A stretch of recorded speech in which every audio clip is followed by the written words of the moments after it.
The room smelled like wealth. That was the first thing I noticed when I stepped into the Grant family's penthouse dining room. A cocktail of imported wood polish, vintage wine, and entitlement. The table was long, polished mahogany stretching wider than some apartments. The chandelier above flickered like it was trying to compete with the attention in the room. Everything and everyone was perfectly arranged. 12 seats, 11 of them filled with people who wore tailored suits, practiced smiles, and generational arrogance. Emmy the 12th, the outsider. I took my seat quietly like I always did. Smiled politely at the woman beside me, my wife, Clara. She looked stunning as always. Ivory satin dress, diamond earrings that caught every ounce of light, and a look on her face like the world owed her a thank you. She didn't look at me. Her brother Mason sat at the far end, already halfway through his second glass of wine. He had the kind of confidence that only came from never being told no. Across from him, their mother, Lorraine, dabbed her lips with a linen napkin, eyes cold and calculating. And at the head of the table sat Charles Grant, the man who once shook my hand like he was greeting a charity case. He raised his glass toward me. "To family," he said. "To family," everyone repeated. I nodded, said nothing, and reached for my water. The dinner started the way it always did. Fake interest, polite insults disguised as compliments. Mason asked me if I was still trying the computer thing. Lorraine asked if I'd found a job that pays in something other than hope. Clara didn't say a word. She didn't need to. Then candy appetizers, foie gras quail egg, something with truffle I couldn't pronounce. I cut small pieces, chewed slowly, and waited. I already knew this wasn't just a dinner. You learn things when you live quiet. You hear what people think you miss. Charles tapped his glass. "Before we move on, we've prepared a little something. A family tradition. Just some light fun." He winked at me like I was supposed to laugh. A hum began. Hidden speakers. Then the lights dimmed behind me. The screen lowered. Massive, bright, professionally edited. And then it flashed. Failed son-in-law, unemployed, disappointment, deadbeat, reject. Laughter erupted. Mason held. Careful, someone had spent real money on this, maybe even planned it weeks in advance. That much effort just to humiliate me. Interesting. I glanced down at my plate, then slowly placed my napkin on the table. I stood up calmly. No shouting, no drama. "Joke's over," I said. They paused, unsure. Some still chuckled, thinking I'd play along. I reached into my jacket pocket, pulled out my phone, unlocked it, tapped a folder labeled Evening. My thumb hovered for a moment. Then I looked up and said one word, "Play." The laughter died instantly. The screen flickered. The slideshow stopped. A new video loaded. The room fell quiet as a black background appeared with white text. "Welcome to the real Grant family." Charles blinked. "What's this?" I didn't answer. I didn't need to. The video began. Footage played of Mason at a rooftop bar, clearly drunk, bragging about something to a group of investors. His voice was slurred, but the words were clear enough. I don't care if it's illegal. The inside scoop's coming from the zoning office. They'll approve the land switch. Charles promised it. It's guaranteed. We dump the stocks next quarter. Clean house. Gasps echoed across the table. Lorraine's fork dropped onto her plate. Charles stood up. "Turn that off." I raised one hand, gesturing slightly. "You can try." He stepped toward the wall control panel. Nothing responded. I disabled it hours earlier. The video cut to another scene. Clara, a recording from a spa room. Her voice filled the room. Casual, dismissive, cruel. "He's sweet, but honestly, he's just convenient. Keeps my taxes clean. lets me focus on the important stuff. Laughter, hers, and her friends. Honestly, sometimes I forget he's even there. He blends into the furniture. Silence followed. I stood unmoving, still calm. I looked at her. Clara's eyes were wide now, pale. Her hand trembled slightly. She reached for her glass again, then set it back down. Charles was red, furious. "You're finished. You understand? This is treason." I smiled faintly. "No, Charles. This is accountability." The video kept playing. The screen now showed tax records, emails, phone logs. All of them real. All of them tied to every backdoor deal, every whispered threat, every buried complaint. Lorraine's voice echoed from a hidden recording. "Divert the donation. Move it through the education wing. Nobody checks those books." I watched them all. No gloating, no yelling. They had made a show out of my supposed failure. Tonight, I gave them truth in return. The screen went black again. To be continued. In court, the projector shut down. The lights came back on. No one laughed. I looked around the table, then at Clara. "You once told me I wasn't built for the spotlight," I said softly. Her lips parted, but no words came out. I slipped my phone back into my pocket. "Turns out," I said, "I just wanted to make sure the spotlight was worth stepping into." I turned, walked away from the table behind me. Only silence. They called me lucky. That was always the word they used. "You're lucky Clara picked you. Lucky Charles lets you into his circles. Lucky to be part of this family." Every time someone said it, they thought they were complimenting me. But what they were really doing, what they always did, was remind me of my place. The outsider, the man who married up, the man who should be grateful. But let me tell you something. I wasn't lucky. I was observant. I kept my mouth shut. Not because I was weak, but because I was watching. I learned early on that in rooms like theirs, silence was more powerful than noise. If you speak too quickly, they laugh. If you stay quiet too long, they get uncomfortable. And discomfort, that's where the cracks begin to show. I met Clara when I was 27. She was polished, charming, and had the kind of smile that made you think she'd never tasted failure. I was already a few years into developing a platform, one that could aggregate and track complex financial behaviors in real time. A system I built mostly at night using data patterns from public records, offshore leaked databases, and proxy shell corporations. It wasn't flashy, but it was smart, useful, dangerous in the right hands. Clara didn't understand it. Not fully, but she understood potential. She liked that I had ambition, that I didn't crave the spotlight. "That's rare in a man," she said one night, lying on my chest. "You're quietly powerful." I believed her.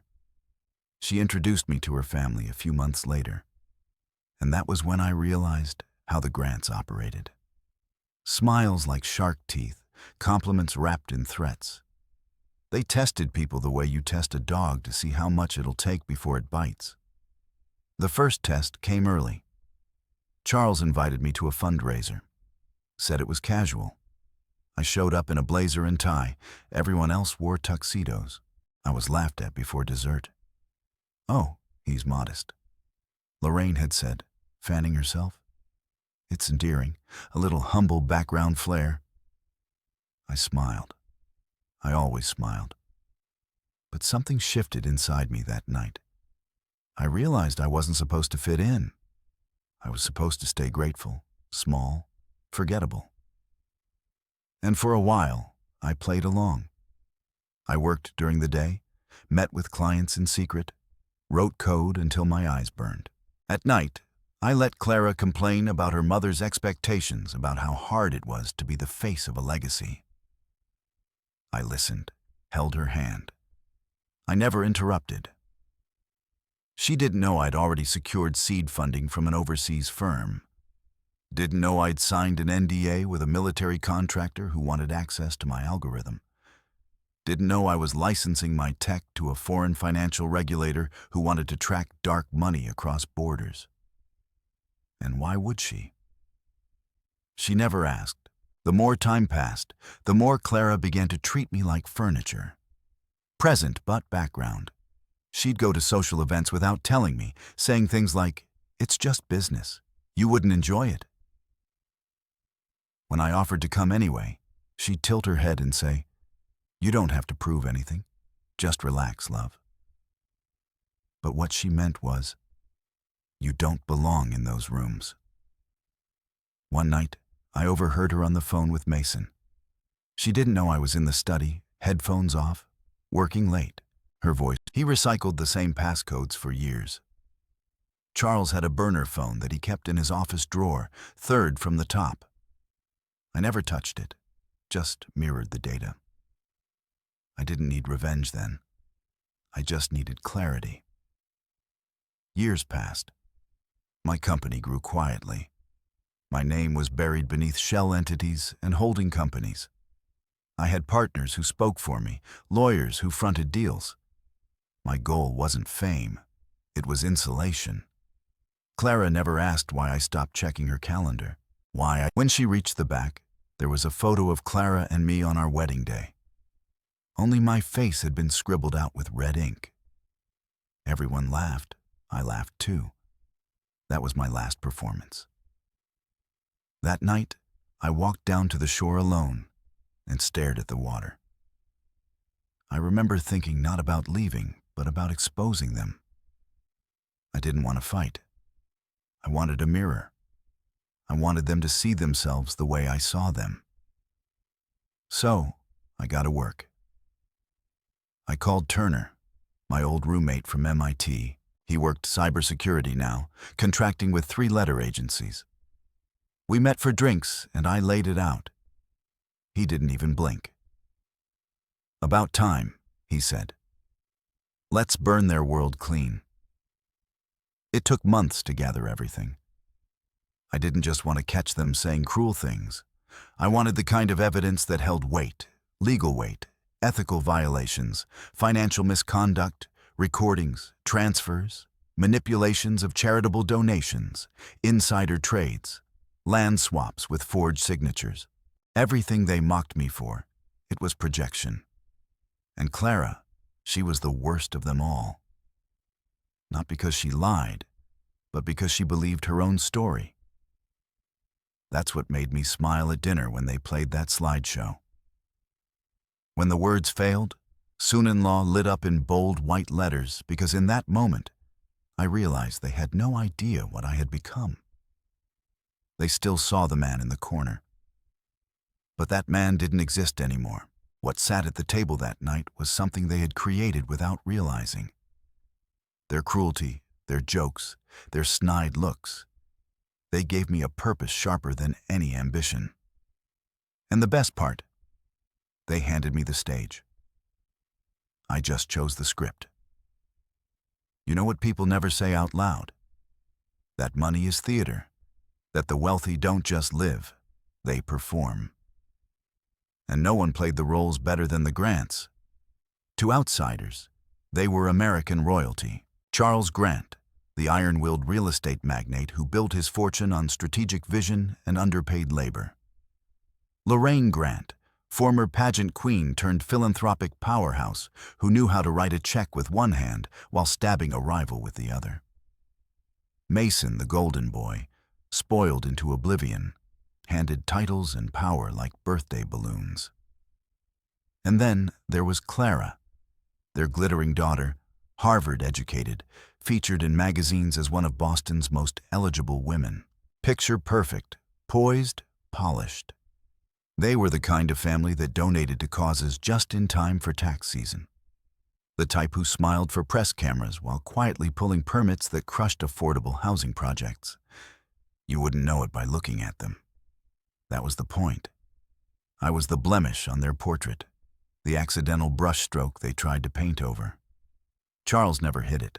He always greeted me with the same forced smile, lips tight, hand firm, as never fully looking at mine.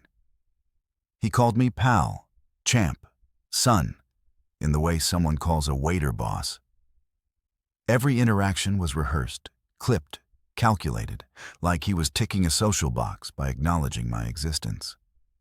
Lorraine was more subtle. She'd compliment my tie, then mention how refreshing it was that Clara didn't marry someone in her own circle like ambition skipped a generation. She'd introduce me at events with qualifiers. This is my son-in-law. He's very sweet. Sweet, not brilliant, not successful. Sweet like a well-behaved pet. And Mason. Mason was just cruel. If Charles was the king and Lorraine the queen, Mason was the court jester with a trust fund. He drank too much, flirted with everything that moved, and never missed a chance to throw a jab.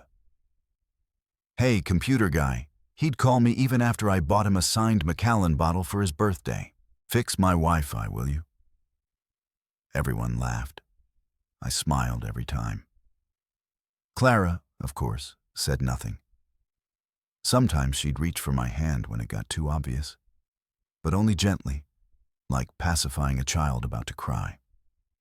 She was always caught between two roles, the supportive wife and the loyal daughter, and every time the latter one. But I never forgot Christmas 3 years ago. They had hosted the annual family gala, a lavish affair that doubled as a media frenzy. Sculptures, orchestras, imported cuisine. Clara wore a backless silver gown and smiled like her life had been scripted by royalty. I stayed near the bar where I always did, shaking hands with people who assumed I was one of the caterers. Just before dessert, Lorraine handed out personalized gifts, a new tradition. Mason got a vintage Rolex. Charles received a bust of himself sculpted by an Italian artist. Clara opened hers, a diamond bracelet. Then Lorraine turned to me with a smile. "We didn't forget you, sweetheart," she said. She handed me a box, black velvet, too large for jewelry. I opened it slowly. Inside was a framed photo of Clara, just her, on our wedding day. The caption engraved beneath it read, "She could have done better." Everyone laughed. Even Clara chuckled nervously. "Mom." I forced a smile. My fingers tightened on the frame. I looked straight at Lorraine. "That's funny," I said. "Isn't it?" She replied, sipping her wine. Later that night, I sat alone on the balcony, cold wind on my face, the frame lying next to my Scotch glass. That was the night something broke in me. Not because they embarrassed me. That had happened too often to matter. No, what broke was the idea that they would ever stop. I could have built a skyscraper, and they'd still call me the guy who married up. I could have cured cancer, and they'd still say I fixed Wi-Fi for a living. They didn't just want to humiliate me. They wanted to define me, and I couldn't let that happen anymore. So I started collecting. Every birthday toast I wasn't included in logged. Every email Clara forgot to delete from her laptop. Copied. Every backhanded comment, every hint of scandal, every shadowy deal Mason bragged about during drunken dinners. I wrote it all down.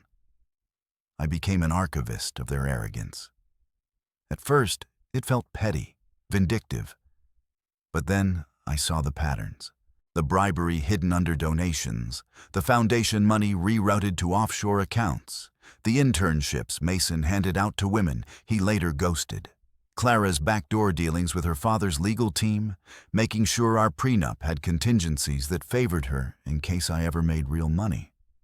That's when I realized it wasn't just about jokes anymore. They were dangerous, and I had married into something I didn't even recognize.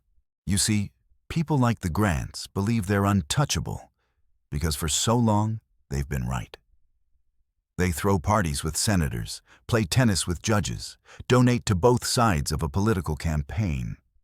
So no matter who wins, they get invited to the victory dinner.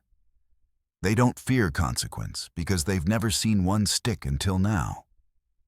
I didn't want to destroy them out of bitterness. That's not the story I'm telling you. I wanted to end the cycle. Burn down the illusion they had built around themselves because for all their gold and glass, the grants were fragile. One good crack and the whole facade would splinter. That's why I kept smiling through every insult. Why I didn't flinch when they played that slideshow at the dinner. Because I knew something they didn't.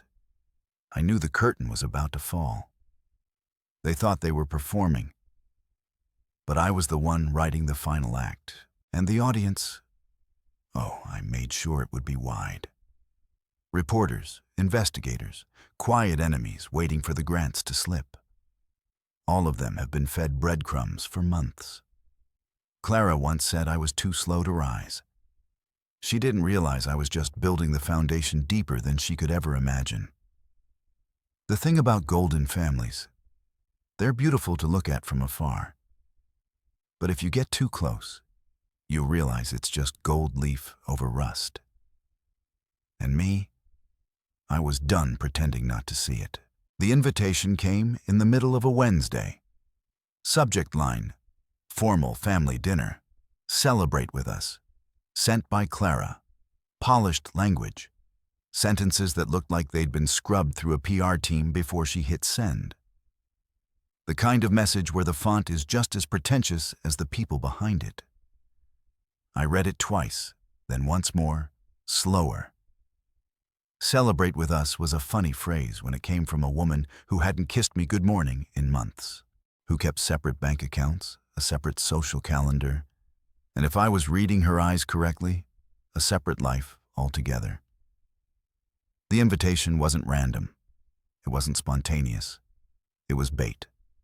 Polite bait. The last line said, "No surprises. Be your best self." And that was the part that made me laugh. That meant they were planning something. The grants never said anything without intention. Clara's wording, Charles's timing, Lorraine's RSVP delay. It was all part of the play.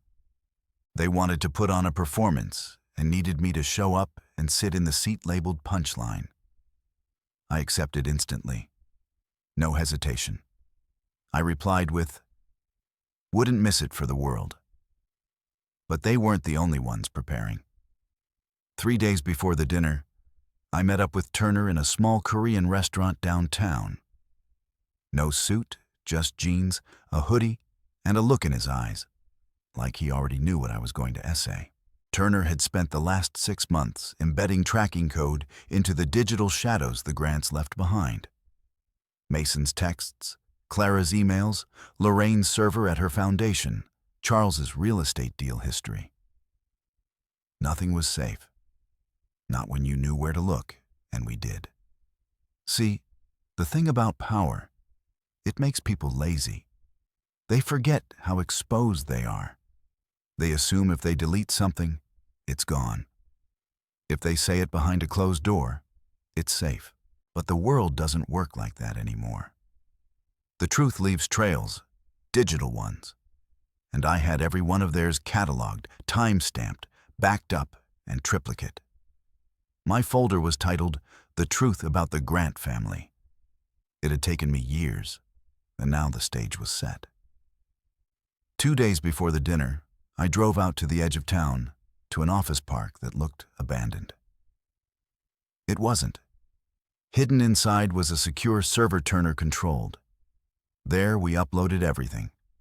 Password locked. Scheduled distribution. I wasn't going to leave anything to chance. I stood there watching the progress bar tick from 82%, 93% complete. And then I sent a message to 2 major reporters. Anonymous tip. Time-stamped release. Evidence attached. They'd get everything 10 minutes after dinner started. I wasn't playing games anymore. I was preparing a controlled demolition. Back at home, Clara floated through the condo like nothing had changed. She smiled more that week than she had in the past 3 months. Like the anticipation of watching me squirm at dinner made her giddy. She even bought me a new shirt. "Wear this Friday," she said, laying it gently on the bed. It was charcoal gray, expensive, tailored. I held it in my hands and nodded. "You want me to look sharp?" She gave me a smile that didn't quite touch her eyes. "You're part of the family. Look the part." That line sat with me. Look the part. That's what I'd been doing all along, hadn't I? Looking the part of the quiet, grateful husband. The outsider brought in and kept around for decoration. The man who smiled at the jokes, poured the wine, laughed when they needed someone to laugh. But this time, I wouldn't be the joke. This time, I'd be the mirror. On the day of the dinner, I shaved carefully, trimmed my beard just enough to look sharp, but not too polished. I wore the shirt Clara picked. It fit like it was stitched by someone who thought image was everything. I buttoned it slowly, thoughtfully, and looked at myself in the mirror. My face was calm, but something behind my eyes had changed. I wasn't hiding anymore. At 7 p.m. sharp, we walked into the penthouse. The room glowed gold. The table was already set, the glasses aligned with military precision. Clara's parents stood near the fireplace, smiling for a photographer. Mason stood off to the side with a glass of bourbon in one hand and a wicked grin curling across his face. He saw me and leaned in to whisper something to Clara. She laughed lightly and touched his arm. Everyone was in on it. Everyone except me, or so they thought. We sat. The dinner began with pleasantries, with Lorraine complimenting Claire's dress and Charles bragging about a zoning approval for a new waterfront tower. I nodded, made small talk, passed the potatoes. They wanted to disarm me first. Give me the illusion of belonging. Soften the edges before the blade dropped. And then right after the appetizers, Charles tapped his glass and grinned. "My dear family," he said, "tonight we celebrate more than just another quarter of dominance in our industries. Tonight we celebrate family, the glue that holds everything together." And we thought, why not have a little fun while we're at it? I tilted my head slightly. The lights dimmed. A screen lowered from the ceiling. The room shifted. Eyes twinkled with anticipation. Clara's smile sharpened. Mason reached for his drink with glee. I kept still. Then it flashed, failed. Son-in-law, unemployed, disappointment, deadbeat, reject. The laughter erupted just like I expected. Mason nearly choked on his drink. Clara leaned in, her voice smooth. "Just a little joke, darling." Charles's voice boomed. "It's all in good fun, son." And that's when I stood. I reached into my jacket, pulled out my phone, and with one tap began the end of the performance. They had written a script, but I brought the rewrite. I looked up. Joke's over. Then I said it. Just one word. Play. There was a sharp pause. Not silence yet. Just confusion. Laughter still lingered in the corners of the room like stale perfume. But the tone had shifted. A few eyes narrowed. A few more darted toward me, then to the screen behind me. I didn't flinch. Didn't explain. I said one word. Play, and the room obeyed. The slideshow of humiliation, the one Clara and her family had choreographed, disappeared. The screen turned black. Then white text appeared, bold and crisp against the dark background. "Welcome to the real Grant family." It hit the room like a dropped wine glass. Everyone froze. Forks paused midair. Shoes were left unfinished. The opening clip played Mason's voice, unmistakable, playing over hidden phone footage. He was sitting at an upscale rooftop lounge, arms draped over the back of his chair like royalty. The camera angle was discreet, tilted just enough to catch the skyline in the background. "So, yeah, I've got insider numbers on the Will Craftoff zoning deal," he was saying, swirling his drink. "Charles guarantees the permit's passing. We move quick. We double by Q2. One of his friends, unseen, laughed and said, "Isn't that illegal?" Mason just grinned. "Nah, not when you own the people writing the rules." Gasps fluttered across the table. Charles dropped his knife with a sharp clatter. Lorraine sat bolt upright. Clara shifted her eyes between the screen and me, trying to calculate how bad it was going to get. They had no idea. Not yet. The second video rolled. This time, the setting was softer. A spa room. Muted lighting.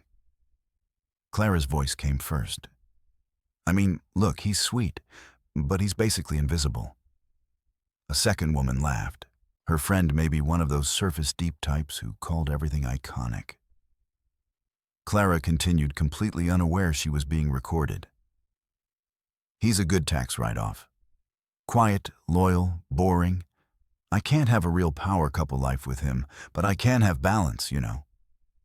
Then the real gut punch, honestly. He's like a lamp. Fills the room. Doesn't do much. Laughter again, this time from her side of the screen. But not in the dining room. Not anymore. Charles stood up halfway. "Turn it off," he barked. I don't know what kind of stunt this is, but I raised a single hand. The screen paused. "No one's turning anything off," I said. Voice comm even. "It's not running from this room. It's streaming from a remote server encrypted. Shut it down here and it just keeps playing somewhere else. Try to block it, and it sends automatic backups to the Boston Globe and every boardroom Charles Grant ever stepped foot in." I watched Charles swallow that bitter truth like poison. Mason stood abruptly. "This is illegal," he said, voice cracking. "You're recording private conversations. That's entrapment." I nodded slowly. "Except when you're bragging about crimes in public spaces? Or when consent's given by one party, or when the company you're bragging in front of is owned by me?" Their faces morphed in slow waves. Shock, then disbelief, then panic. The third video began.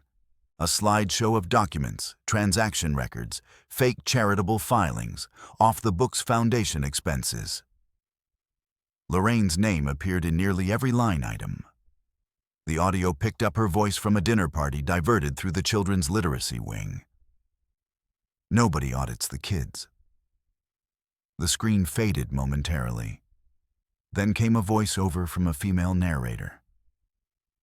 Turner's AI overlay, designed for maximum clarity. According to financial records, over $3.1 million was funneled through Lorraine Grant's education fund and redirected to shell corporations in the Cayman Islands. These corporations are registered to holding companies linked directly to Mason Grant's personal accounts. Lorraine stood now. She looked like someone had reached inside her chest and turned her heart cold. This is a hit job," she whispered. "No," I said, "this is evidence. Well-organized, well-documented evidence. Everything you ever thought was invisible just stepped into the light." Clara was pale. She hadn't spoken since her spa recording played. Her eyes darted toward the hallway, maybe considering an exit. But she didn't move. She couldn't. The next clip was from a phone call between Clara and Charles just 2 weeks prior. I'd intercepted it from a mirrored device, something Turner planted through an unsecured router in their Martha's Vineyard estate. "Charles, we need to find a way to freeze him out. Get him to sign a revised prenup. If he doesn't play along, we pull the mental health card. Clara, I'm already laying the groundwork. He's been distant. I'll start planting that he's unstable. Quiet guys always make the best villains in court." That was it. The line that sucked the air out of the room. Villain in court. I looked directly at her then. Not with hate, just recognition. I never raised my voice at you, I said softly. Never cursed at you. Never disrespected your family, even when you all treated me like a decorative ghost. And still you planned to ruin me because I didn't entertain your dinner parties. Clara blinked rapidly like she was trying to will this into a dream. But it was too late. The screen faded to black again. End of part 1. Stay tuned. There was silence, not stunned silence, shattered silence. The kind that sits in your ears like pressure before a storm. No one moved. I reached into my pocket and pulled out a slim black envelope. This, I said, placing it at the center of the table, contains affidavit from 3 former employees of Grant Holdings. Testimonies about harassment, illegal accounting, and intimidation. It's already been filed with regulators. I turned to Charles. There's a reason 3 journalists were waiting outside when we arrived. You're going to have a press conference very soon. But it won't be the kind you're used to. Ventil, your foundation's license is already under review. Expect a full audit within 72 hours. You'll want a good lawyer, not the one you keep for show. And finally, to Clara, I filed for divorce this morning. The documents are clean, final, and sealed with enough leverage that you won't challenge it unless you want your personal communications leaked to every board you sit on. Clara opened her mouth, but no sound came out. Her hands were trembling. I took a deep breath, looked around. Let this be the moment you remember that even quiet men have limits. You tried to erase me, redefine me, humiliate me. I tucked the envelope back under my arm, but the truth. I smiled faintly. You were the ones performing, and now the world gets to watch. Then I stepped away from the table, walked slowly toward the wide oak double doors that led to the hallway. Behind me, no one followed. No one spoke. They just stared at the screen and at the man they thought was too harmless to matter. I've seen fear in people before. I've seen it in negotiations, in boardrooms, in quiet moments when someone realizes they're out of their depth. But I'd never seen it like this. Not the way it crept into the corners of the Grant family dining room after that video ended. It was the kind of fear that doesn't scream or run. It just sits there, heavy and cold, pressing on the chest. Charles was still standing, hand on the table, knuckles white. For a man who built empires on intimidation, he suddenly looked very, very small. Lorraine had gone stiff, her posture perfect as always, but her jaw was clenched tight enough to crack a diamond. And Clara, she hadn't moved since the word divorce left my mouth. Her expression was stuck somewhere between disbelief and devastation, like a part of her couldn't compute the reality unfolding in front of her. You'll regret this, Clara finally said. It came out in a whisper, more fragile than threatening. I turned to her slowly. I think I said you already do. She blinked at that. I could see the war happening behind her eyes. The calculations, the scramble. Clara was smart, manipulative, yes, but not stupid. She was raised to always have the upper hand. Now she was standing in a room where every card had been played and none of them were hers. Charles tried to pull himself together. He straightened his jacket, glanced around like he was still in charge of something. This is extortion, he said. You've broken privacy laws. Violated what? Every principle of decency. I cut him off calmly, quietly. I've followed every federal and state regulation regarding the gathering and release of public interest information. I said, you're welcome to challenge it. But if you do, be prepared for discovery. Be prepared to sit under oath. Be prepared for subpoenas on the last 20 years of Grant Holdings' financial activity. His mouth opened, then closed again. Behind me, I felt movement. I turned slightly. One of the servers, a young man, maybe 24, clearing empty glasses near the bar. He caught my eye, gave the smallest nod, and kept working. That was Lucas, one of Turner's inns, embedded 2 weeks ago, hired through the catering company. Quiet, competent, watching everything. I wasn't alone in this, and I think that's what unnerved them the most. They weren't just being exposed, they were being outmaneuvered. Clara had always said I was too nice to be dangerous. Her words. She once whispered them in bed after a gala when I turned down the opportunity to humiliate one of Mason's exes in front of the press. "You're sweet," she said. "Not built for war." She never realized I didn't avoid war because I was afraid of it. I avoided it because I wanted to win, and winning requires patience. Now the cracks were showing. Charles moved to the wall and slammed a button. Tried to bring up the control panel for the screen. Nothing responded. Lorraine pulled out her phone, started dialing someone, her lawyer maybe, but the signal jam Turner setup was still active. They were trapped in a perfectly soundproof signal-blocked room. No noise in, no noise out. They called it a family dinner. I called it a reckoning. "You've made your point," Mason said finally, voice shaky. I looked at him. He looked nothing like the smug, sneering man who once joked that I had the spine of a fern. His hair was messy now, collar slightly crooked.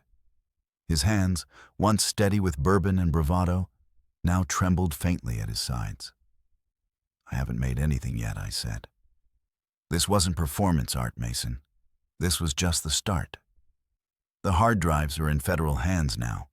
The SEC is reviewing the Will Craftoff case.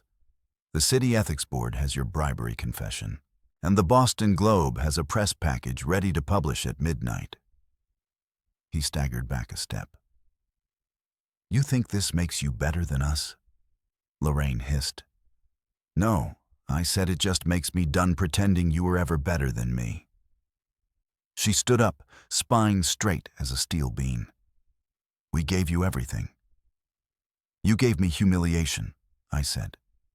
"You gave me reminders that I wasn't enough for your daughter, that my presence at your table was charity, that I should be grateful for scraps of your approval."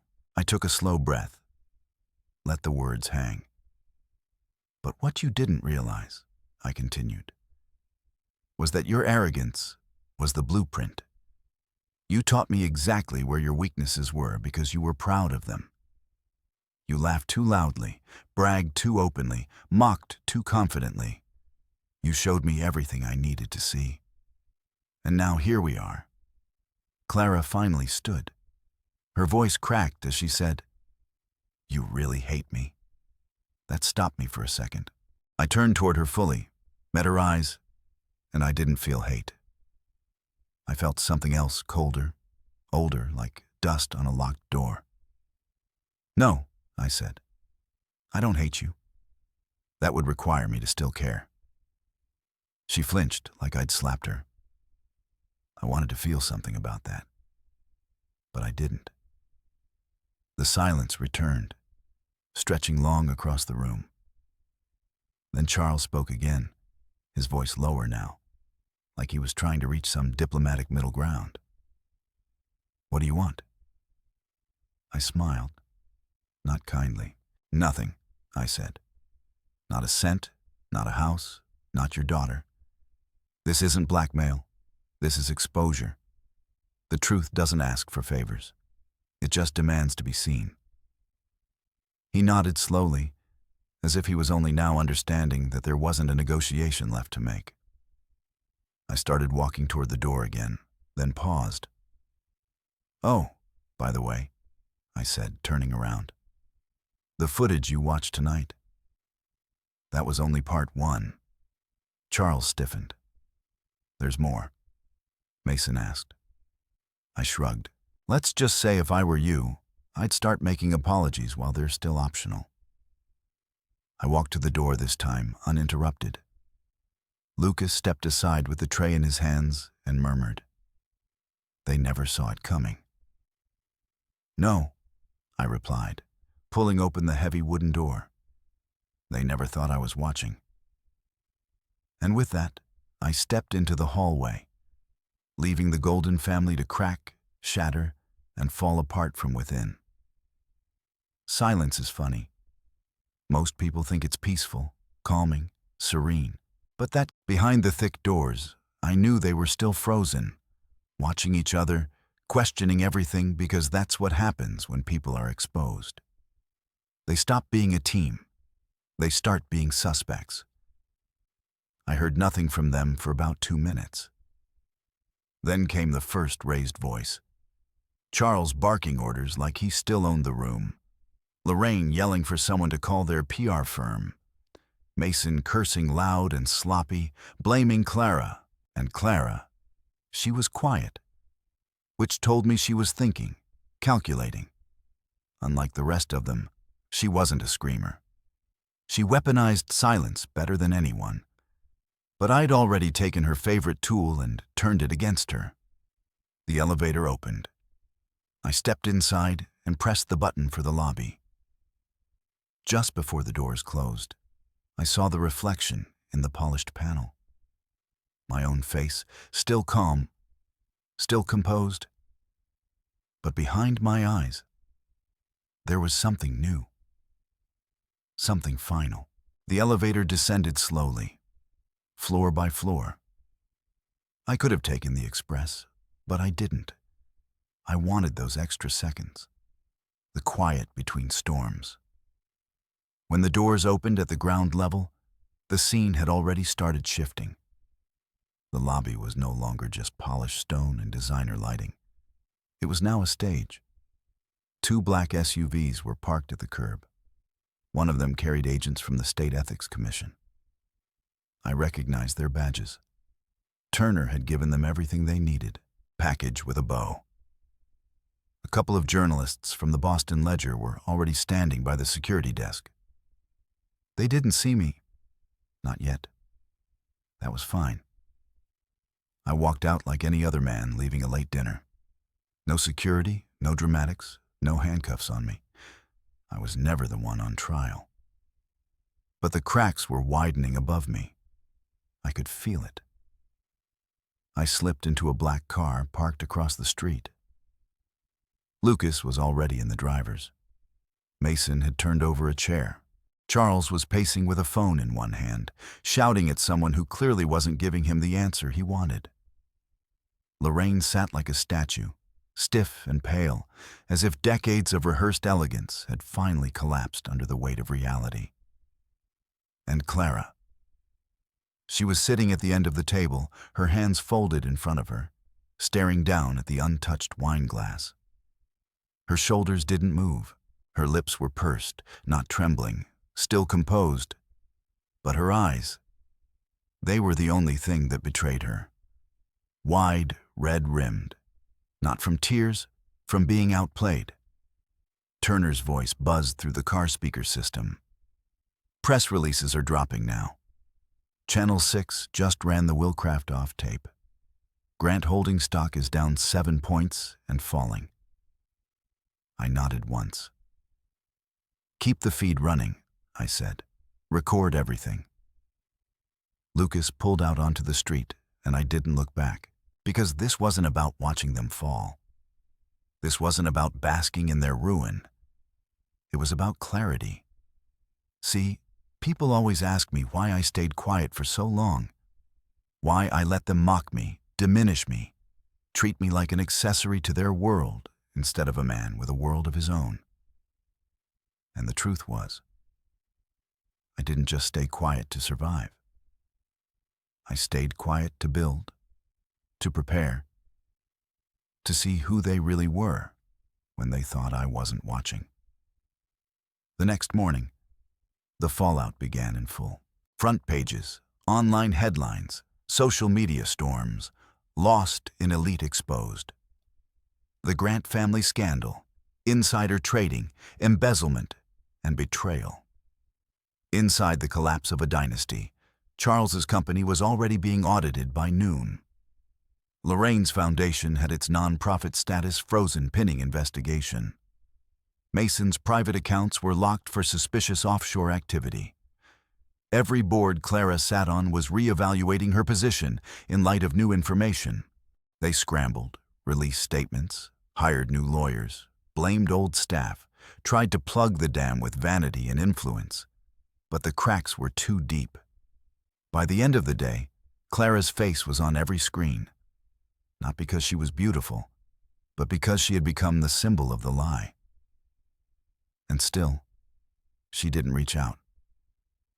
Not yet. She waited 2 days. I was in my new apartment by then. Smaller, simpler, but mine. No white marble, no wine cellar. Just a second-floor walk-up with creaky floors and a decent view of the harbor. It was the first place I'd lived in years that actually felt like home. That night, my phone buzzed. "Clara, one message. Can we talk?" I stared at it for a long time. She wasn't apologizing. Not yet. She was just opening a door, hoping I'd be standing on the other side. Maybe hoping I'd still be the man who once bent over backwards to keep the peace. The man who excused her cruelty in the name of love. The man who laughed when she laughed, even if the joke was at my expense. But that man, he didn't live here anymore. I put the phone face down. Didn't reply. Outside, the rain began to fall. Gentle cleansing. I stood by the window watching the droplets run down the glass like silent punctuation marks on a story that was finally ending. Not with a bang, not with a scream, just with the sound of shattering silence. They say every empire collapses from the inside long before the world sees the rubble. That's exactly what was happening to the Grants slowly, then all at once. But before the ash settled, I had one final piece to place. One last nail to drive into the coffin of their illusion. I wasn't done yet. I gave them space, not out of mercy, but precision. Let them flail. Let them try to patch the sinking ship with statements and staged interviews. Charles released a pre-recorded video calling the expose a deeply edited smear campaign orchestrated by a disgruntled ex-employee. Mason posted an Instagram story flexing at a gym as if biceps could undo a felony. Lorraine went silent, probably too busy deleting years of fake donation receipts and burning whatever bridges her foundation was built on. And Clara disappeared from public view completely, but not from my radar. I was watching, not because I needed to, but because I wanted to see how she moved now that the walls had closed in, now that she couldn't weaponize charm or pedigree. She didn't message me again after that first night. Didn't beg. Didn't call. And I knew why. Because she thought there was still a card left to play. So, I decided to flip the table. The following Thursday, I walked into my attorney's office with a file, a thin envelope, slim enough to look unimportant. Inside were 3 key things. A copy of our original prenup with her edits scratched in red ink. Voice transcripts of her planning to fee an instability on my part to gain assets. And the finalized divorce papers with every clause stacked in my favor. My attorney, a sharp-eyed woman named Ruth Delgado, scanned it all in silence. Then she looked up at me with the smallest grin. "She's not going to fight this," Ruth said. "She'll know it's over the moment she reads the last line," I replied, because the last line of the filing wasn't just a legal statement. It was a declaration. I was relinquishing everything, the condo, the art, the joint holdings, except one thing, my name. You see, Clara had started branding herself recently. Clara Grant Hale. It sounded powerful, didn't it? The kind of name you put on a TEDx poster or a luxury skincare line. She used my surname when it suited her at gala events, press releases, whenever she needed to soften the grant sharpness with something more human. But not anymore. I wasn't letting her keep my name, not after she tried to erase me from hers in every way that mattered. That clause alone would shatter the brand she tried to build behind my back. The next morning, I had the papers delivered. No warning, just a knock at her temporary apartment downtown. Turner's team made sure it arrived during a live stream interview with a journalist who still thought she had something worth hearing. Her face dropped mid-sentence. The interviewer asked if everything was all right. She smiled tightly and ended the stream early. I didn't need to see the footage to know. I got the text 15 minutes later. Clara, I hope you're proud of this. Clara, this will haunt you too. You know, Clara, is this revenge or closure? I didn't reply because it wasn't either. It was truth, pure and simple. But she wasn't the only one I had unfinished business with. I called Charles myself. Direct line. It rang twice before his assistant picked up, clearly flustered. He's unavailable. Tell him this won't wait, I said. 10 minutes later, my phone rang again. Charles Grant and all his wounded pride. What the hell do you want? He snapped. No. Hello? I want to give you a gift, I said. He laughed bitter. Are you serious? Deadly. I could hear him breathing, that slow, arrogant inhale of a man still trying to regain ground. I'm not interested in handouts, he muttered. It's not a handout, I said. It's a warning. Silence. Then go on. I know about the Cayman accounts, the blind trusts, the Venezuelan land deals Mason registered under a shell company tied to your assistant's maiden name. More silence. And I know what you told Clara. I continued about me.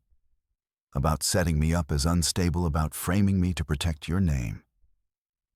You can't prove already did. And I've sent it to the IRS and Interpol, but I left one thing out that caught him. You what? I left the Boston waterfront project off the file, I said calmly. For now, he was quiet. That's leverage, he said finally, voice softer now. Calculated, desperate. No, I replied. That's mercy. He exhaled like he'd been punched in the ribs. Why? Because I'm not like you, I said. Because you mistook my silence for weakness. But it was restraint. And you don't deserve the full storm I could bring. A beat passed. Then he said something I didn't expect. You were never meant to be the enemy. I didn't laugh. You made me the enemy the moment you framed my love as a liability. I said, and now you can live with what you built. I hung up. That was the last time I ever spoke to Charles Grant. By the end of the week, the SEC had frozen their Boston project. Lorraine's foundation site had been taken down. Mason was served a formal inquiry notice from the Department of Justice. Clara was dropped from 2 of her corporate boards. And me, I sat in a small cafe 2 blocks from my new office, sipping black coffee with no sugar. A place where no one knew my face, where no one whispered behind linen napkins, where I was just a man with a quiet story and a louder piece. Because sometimes the last nail in someone's coffin isn't the loudest blow. Sometimes it's the one you drive in with a whisper and walk away. You'd think watching a dynasty fall would feel like fireworks, loud, bright, a final spectacle of sound and fury. But it didn't. Not for me. Watching the Grants unravel felt more like standing in the middle of a quiet forest, hearing a rotted tree snap under its own weight. It was peaceful. I watched it from a distance. I didn't need front row seats. The headlines did the work for me. The world didn't just see cracks, they saw collapse. SEC confirms investigation into Grant Holdings. Lorraine Grant's foundation under fire for fraudulent donations. Mason Grant tied to offshore accounts. Justice Department responds. Socialite Clara Grant Hale served divorce papers live on stream. Each headline was a brick removed from their image. By the time the weekend hit, the dam broke. I was in my office, leaning back in a leather chair that finally felt earned, sipping a quiet espresso when my phone buzzed. Turner's voice came through, steady as always. "They're trying to cut deals," he said. "Of course they are," I muttered. "Charles wants to meet." I paused. "Where?" "His lawyer says he'll come alone. No press, no cameras, just dignity." The irony almost made me laugh. Charles Grant asking for dignity now is like a butcher asking to borrow white gloves, but I agreed. Not for him, for me. We met in a quiet conference room inside the Ritz. The same place they once held a gala refused to let me attend. Charles walked in, wearing a gray suit that hung looser than usual. He looked smaller. His pride wasn't gone, but it was cracked. He said, "I taught Clara to choose image over integrity," he admitted. "Taught Mason to smile while lying. Told Lorraine to polish every scandal until it sparkled like charity. You married into the show, and I blamed you when you didn't play along." I let the silence stretch. "I just thought I was protecting my family," he added almost to himself. "You weren't," I said. "You were preserving a lie, and now you're paying for it." Charles looked down, then back up. "I'll lose everything," he said. "You know that, right? You already did." He nodded again. Then he stood slowly, reached into his pocket, and pulled out a silver key card. "This was Clara's idea," he said. "A second property, backup estate, Vermont. I doubt she told you about it." "She didn't." He placed it on the table between us. "You own it now. She transferred the title to your joint trust 3 months ago. Probably forgot. Don't worry, I'm not coming after it. Just figured you should know what you're walking away with." I stared at the key card for a moment. I didn't touch it. I'm not here for souvenirs. He exhaled deeply. I figured. I stood up. Charles remained seated, his hands still folded like he needed something to hold on to. I gave him one last look. Not out of sympathy, not even pity. Just closure. "You were never the king," I said quietly. "You were just the curtain." And then I walked away. By the time I exited the Ritz, the sun was setting over Boston. Soft gold spilled across the streets, warming the pavement, casting long shadows from the buildings above. I didn't rush. I walked slowly like a man no longer being chased. When I turned the corner, a figure was waiting by my car. Clara. She wasn't wearing designer, just jeans and a sweater. Her hair tied back, no makeup. For the first time in years, she looked like a person instead of a portrait. When she saw me, her shoulders dropped like she wasn't sure how to stand anymore. "You read the papers?" I asked. "I live them," she said. We stood there, just the two of us, with a wall of silence between us, heavier than any skyscraper her family had ever built. "I didn't come to beg," she said. "Good. She swallowed hard. "I wanted to look you in the eyes and say, I was wrong. I waited. I thought you were beneath us, that I was marrying someone who would never understand this world. I didn't realize you saw through it, that you knew what it really was before I did." "Maybe I always knew," I said, "but I loved you anyway." Her eyes flickered. Moisture lined the edges. She blinked it back. "And now I love myself more." She nodded. It broke something in her, I could tell. But she didn't collapse, didn't plead, and I respected her for that. "You'll move on," she said. "You'll become something bigger than this." "I already am." I opened the car door. She didn't follow. "I won't message you again," she said behind me. I know. Then she said the thing I think she'd wanted to say for months, maybe years. "I never saw you." And I gave her the final truth in return. "No, but I did." Then I got into the car, started the engine, and pulled away from the curb. No looking back, no soundtrack, no second guessing. Because when you've burned down a lie, you don't stand around admiring the ashes. You walk into the clean air and breathe. 1 year. That's how long it's been since I walked out of the penthouse and left the Grant family staring at the wreckage of their perfect illusion. A full year since Clara dropped her wine glass and Charles lost his grip on a room for the first time in his life. Since Mason's smirk disappeared and Lorraine's empire of false generosity began to rot from the inside out. It's strange how fast the world moves when the truth finally steps into the light. People often ask me what happened afterward, how I rebuilt, where I went, if I ever looked back. The truth is, I didn't need to rebuild because I was never broken, just buried. There's a difference. After the dust settled, disappeared for a while. Not to hide, but to rest. I moved north to Vermont for a few months to the estate Clara didn't know she'd accidentally signed over to our joint trust. It was quiet, surrounded by trees, and the kind of silence that doesn't bite, the kind that heals. No reporters, no headlines, just me, my breath, and a laptop. And a story. I hadn't planned to write it.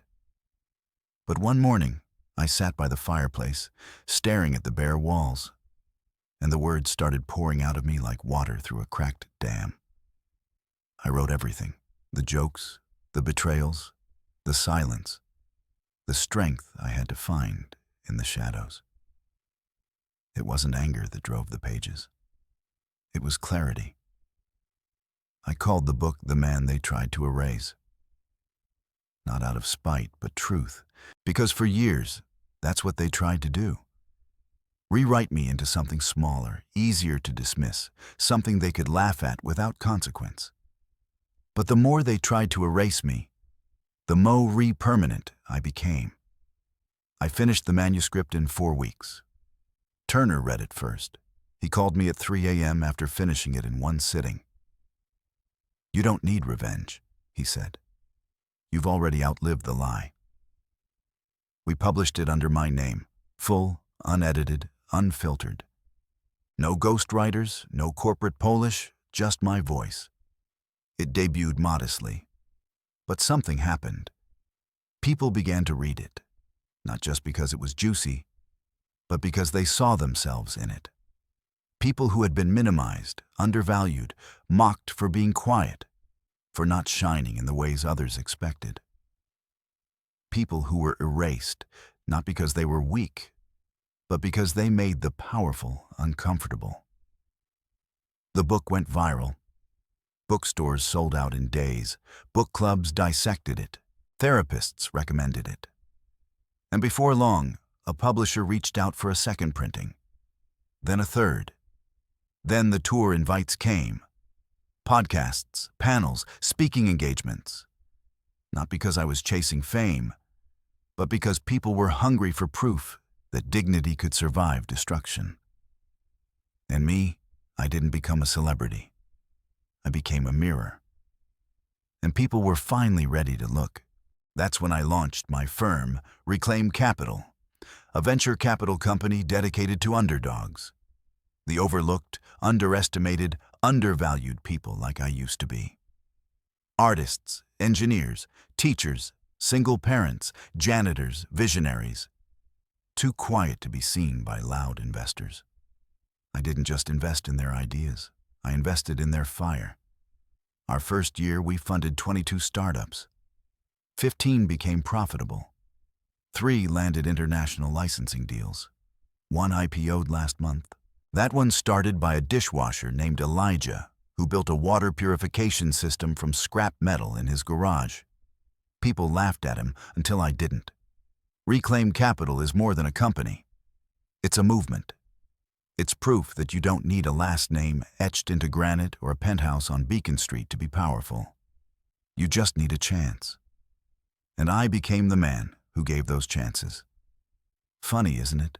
The very family that tried to write me out of their story ended up making me the author of my own.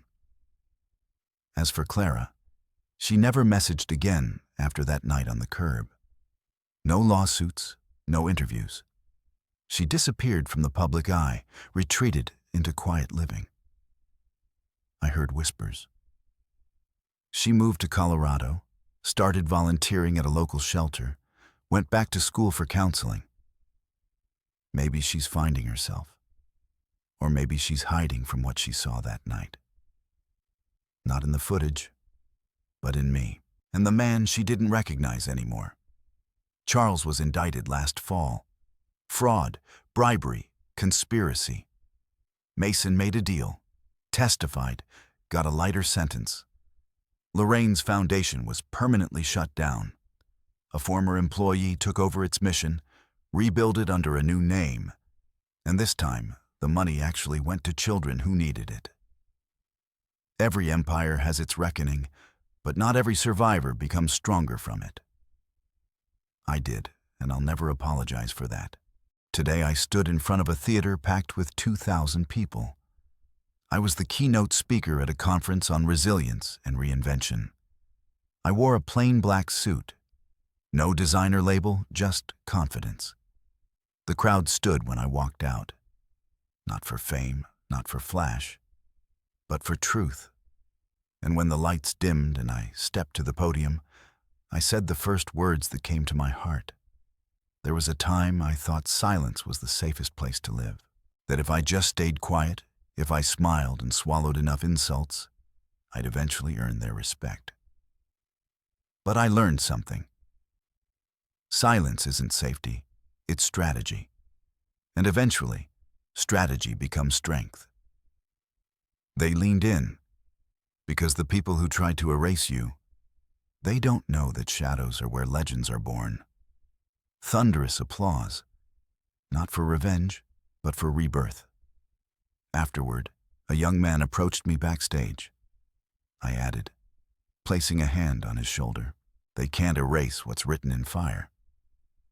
Now I sit here in my office watching the sun dip below the city skyline.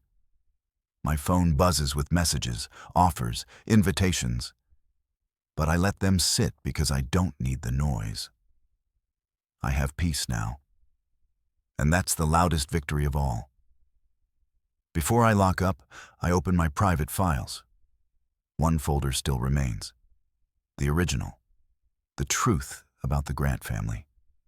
Every recording, every email, every clipped phrase.